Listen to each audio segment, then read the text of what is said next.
Ay ganitong luto ka rin sa tahong ang gusto mo. Ay tingnan mo naman, may pagkakasarap. Kaya tara, magluluto tayo. Yan nga, nakabit ako sa palengke ng tahong. Ay di bumula akong 2 kilo. Pag uwi ko sa bahay, nilinisan ko na at saka nilaga. Pagkatapos kong lagain, hindi pinalamig ko lang ng konti at tinanggalan namin yung laman sa balat para masarap naman kainin. Hindi na hassle kainin. Hindi yan nga sa kawali, nilagyan ko ng konting mantika at saka butter.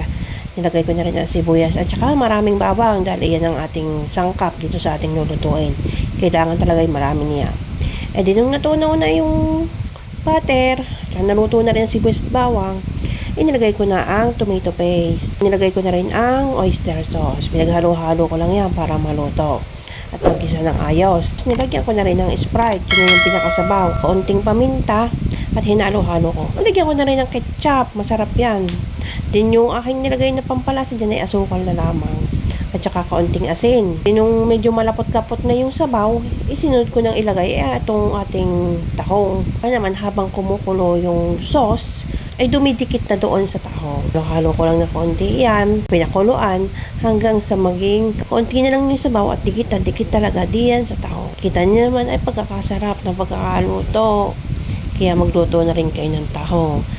Paano, hanggang dito na lang ang video at kami ay kakain na.